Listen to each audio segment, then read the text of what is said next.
Na última década do século XIX, vários cientistas vinham pesquisando sobre a natureza da condutividade elétrica nos gases. Um físico e químico chamado William Crookes construiu um tubo curvo, feito de vidro ou quartzo, dentro do qual se faz vácuo. A ampola de Crookes, como foi denominada, é constituída por duas placas metálicas, ligadas a uma fonte de tensão elétrica. A placa ligada ao polo negativo é chamada de cátodo e a ligada ao polo positivo, ânodo.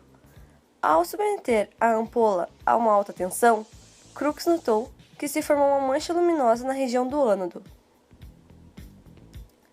A partir disso, ele concluiu que a luminância era algum tipo de radiação que partia do polo negativo para o polo positivo.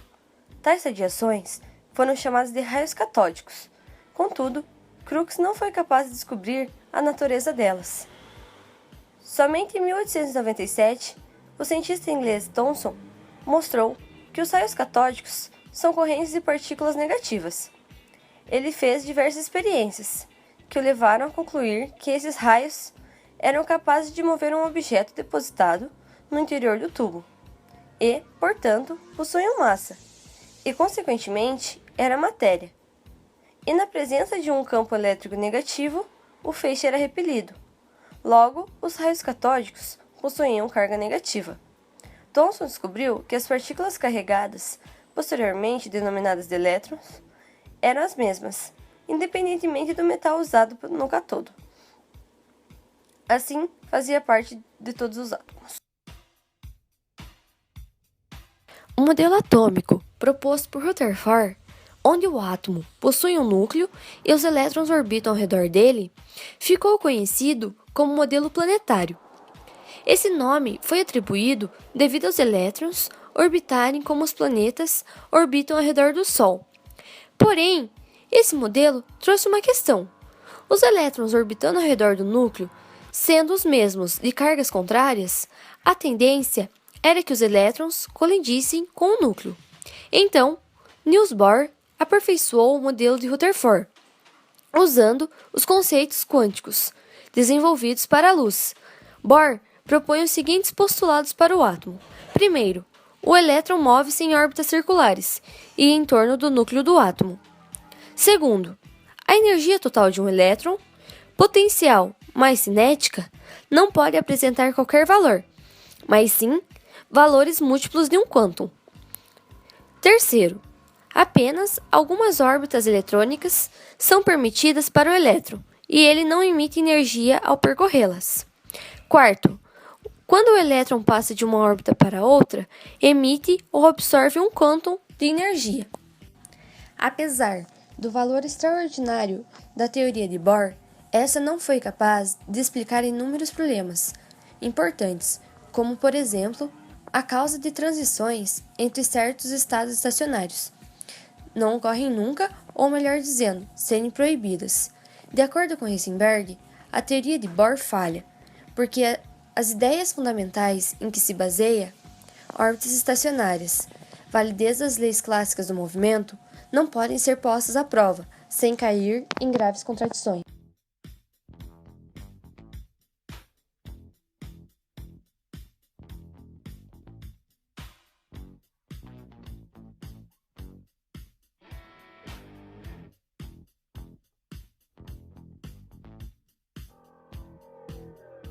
A noção de uma órbita definida do elétron em torno do núcleo, proposta por Bohr, conflita com o princípio da incerteza de Heisenberg.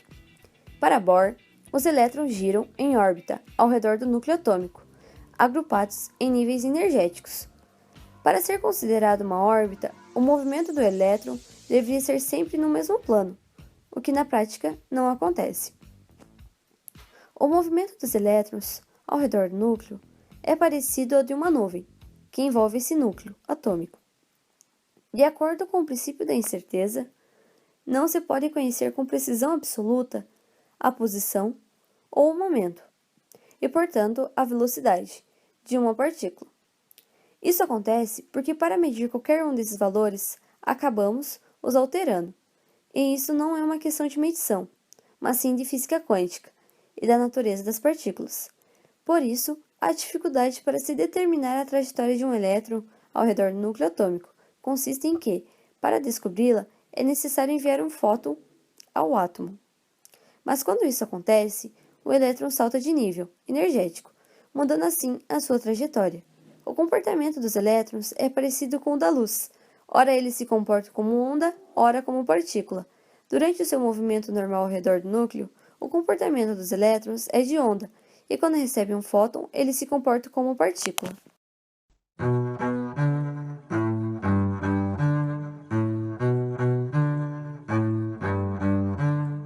Essas novas descobertas, um novo universo começava a se desenrolar ante os cientistas. Incrédulos, eles tentavam compreender as leis inesperadas e sem paralelo com a realidade bem estabelecida classicamente. O quantum de ação de Planck, a explicação de Einstein para o efeito fotoelétrico e o modelo atômico de Bohr abrem as portas para uma nova mecânica. Grandes nomes dessa nova mecânica, como Bohr, Schrödinger e Heisenberg, buscaram nos atomistas antigos uma fonte de inspiração para a compreensão dos problemas desse novo mundo. Procuraram nos primórdios da ciência respostas a perguntas que ainda hoje ecoam no âmago da mecânica quântica.